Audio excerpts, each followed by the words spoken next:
Social media रे गोटाए viral चली आम ओडिशा रे आलू आलू हाँ सही आलू यही न्यूज शुणी शुणिका ना भाई मुंड टीण हो गलानी। मु तो कहबी पश्चिमबंग सरकार आलू न देछि भल होइछि कारण आम ओडिशा सरकार एठेकिना निद ही भांगी जीव। आपण जानिछन्ती फ्रेंड्स पश्चिमबंग अपेक्षा पश्चिमबंग रे लोक संख्या जेतिकी तार अधा लोक अछन्ती आम ओडिशा रे, अधा अछन्ती पुरी रे, आ अधा अछन्ती भुवनेश्वर रे, आ अधा अछन्ती कोरापुट रे। आपण जानिछन्ती फ्रेंड्स एमिति की पुरी रे गोटे बंगाली मार्केट ही खोली सारलेनी। जदि आपणकर मन नाही ताले मु टिके ध्यान आकृष्ट कराई दउछि आपण मानकु ए वीडियो रे देखि नियंतु।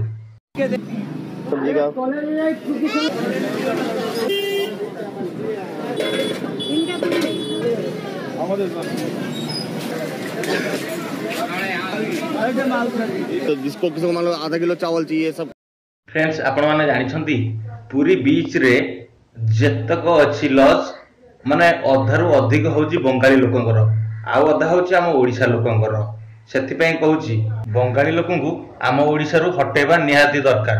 आ बंगाली लोकंकु आम ओडिशा रु हटेई देले पश्चिम बंग सरकार आलू जाचिकी दब। आमे नाही करूथवा नाही आमे आलू नबुनी से कहबो नाही मो नियो सेतळकु ना फ्रेंड्स आलू किलो हबो 5 टंका।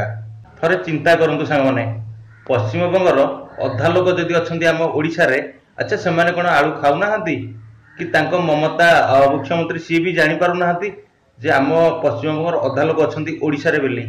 तो फ्रेंड्स आपण टिके चिंता करंतु आम सरकार एते टैक्स देकी आलू नै कि आसीबो पश्चिम बंगरु किंतु आलू को बेसी माने व्यापार करूछंती को लोक माने से बंगाली लोक माने चाहे से गुपचुप हो कि दही बरा हो जे एक्स वाई जहां भी हो बेसी बेसी आलू यूज करंती बंगाली लोक माने। तो तांको पई हम ओडिशा सरकार काहे टैक्स गणिबो सेति पई कहूची फ्रेंड्स ए बंगाली अलिया को हम ओडिसा रु सफा कर आलू किलो हबो 5 टंका।